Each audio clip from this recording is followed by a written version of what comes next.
যে মামলা শুনেন তার গুরুত্ব কত বেশি সেটা আপনারা বুঝতেই পারেন।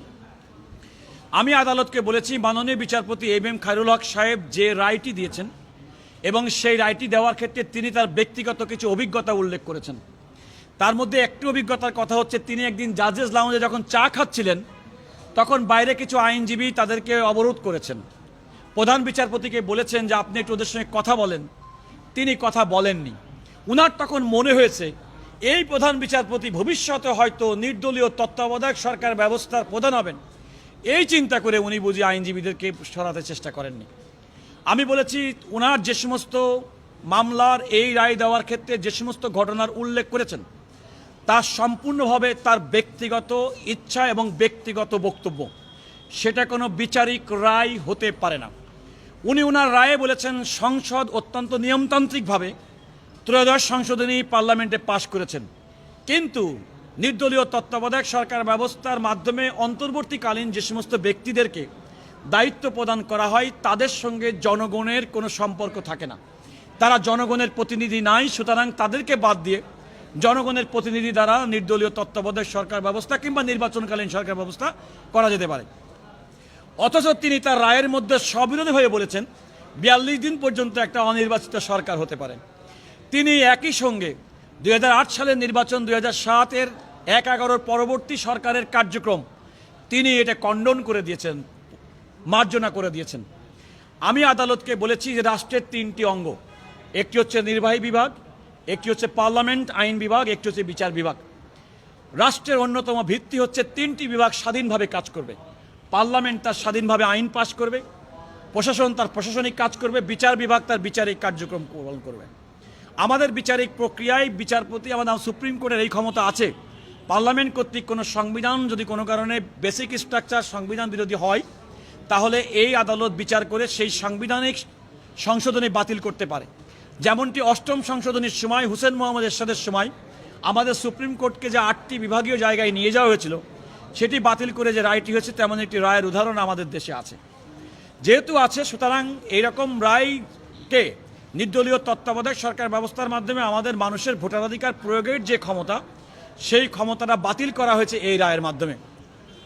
এই রায়ের মাধ্যমে বিচারপতি এম খায়রুল হক আমাদের বিচার প্রক্রিয়া, বিচারাঙ্গনের প্রতিই প্রতারণা করেননি। আমি শব্দটা বলেছি fraud, not only fraud upon the court but also fraud upon the nation, অর্থাৎ পুরা জাতির পরে প্রতারণা। কারণ জাতিরকে উনি জাতির পরে বলেছেন যে তত্ত্বাবধায়ক সরকার ব্যবস্থা জাতির উপর চাপিয়ে দেওয়া হয়েছে।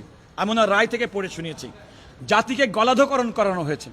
আমি বলেছি এই অবজারভেশনের সঙ্গে একমত না, কারণ বাংলাদেশের মানুষ নির্দলীয় তত্ত্বাবধায়ক সরকার ব্যবস্থা চালু হওয়ার পরে 1996 সালে এবং 2001 সালের নির্বাচনে মানুষ ভোট দিতে পেরেছে।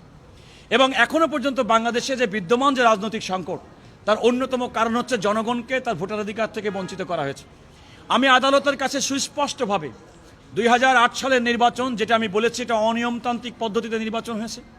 আমি 2014 সালের নির্বাচনে বাংলাদেশের মানুষ ভোট দিতে পারে নাই, 2018 সালের নির্বাচনে মানুষ ভোট দিতে পারে নাই, 2024 সালের মানুষ ভোট দিতে পারে নাই। নাগরিকদেরকে ভোটাধিকার থেকে বঞ্চিত করা হয়েছে, কারণ সে সময় দলীয় তৎকালীন শেখ হাসিনা সরকারের সময় এই নির্বাচনগুলো অনুষ্ঠিত হয়েছে। আমি আদালতকে বলেছি সেই অবস্থার কারণে আজকে বাংলাদেশের সেই অবস্থা বিদ্যমান। নির্দলীয় তত্ত্বাবধায়ক সরকার ব্যবস্থার যে প্রয়োজনীয়তা বেগম খালেদা জিয়া ত্রয়োদশ সংশোধনীর মাধ্যমে দেশে অনুভব করেছিলেন, সেটি এখনও পর্যন্ত কার্যকর রয়েছে। অতএব নির্দলীয় তত্ত্বাবধায়ক সরকার ব্যবস্থা পুনঃপ্রবর্তন করাটা সময়ের দাবি, আইনগতভাবে সেটা বলেছি। দ্বিতীয়ত আমরা বলেছি যে কোনো আইন যখন কোনো কারণে কার্যকর হয়, যে কোনো রায় যখন কার্যকর হয়, রায়টা সবসময় পরবর্তী সময় থেকে হয়, আমরা আইনের ভাষায় বলি প্রসপেক্টিভলি ইফেক্ট দিতে হবে। সেক্ষেত্রে আমি আদালতকে বলেছি আপনারা যে রায়ই দেন না কেন সেই রায়ের কার্যকারিতা যেন পরবর্তী সময় থেকে কার্যকর হয়।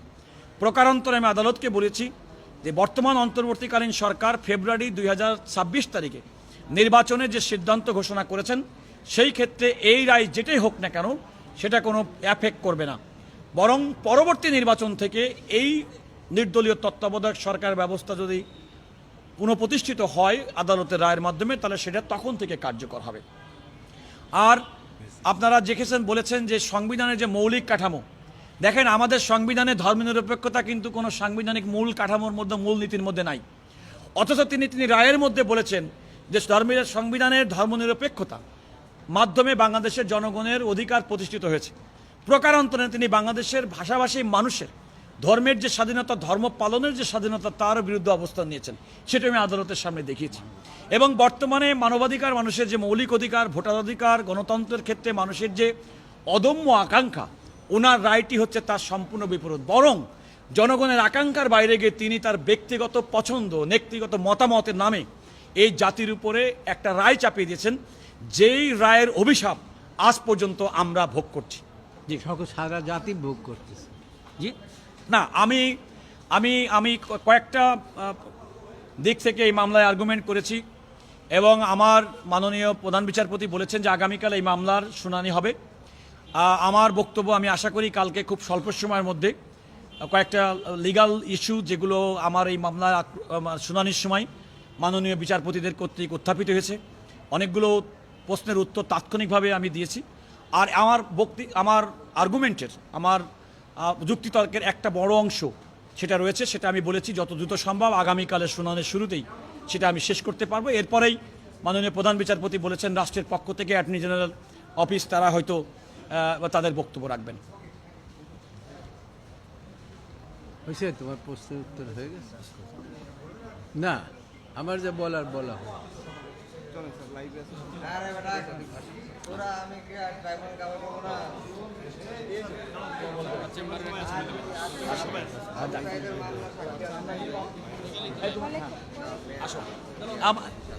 এক মিনিট পরে নেন না, এক মিনিট পরে নেন। আদিবাসো তুমি না, তোমার যেখানে জায়গা সেখানে যাবা, এবার তুমি ওখানে যাবা। এবার তোমাকে ডেকোরাম এন্ড মেনটেন করতে হবে।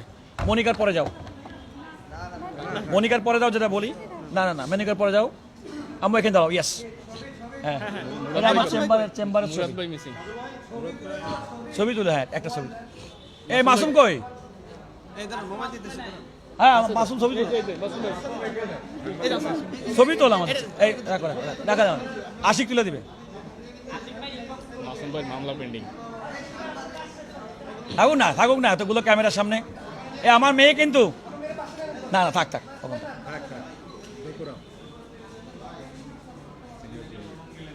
হ্যাঁ হ্যাঁ হ্যাঁ,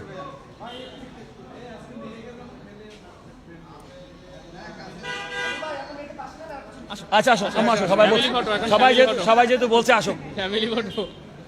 মাসুম, তুই গেলি না সামনে? মাসুম ভাই মামলা পেন্ডিং, এই জন্য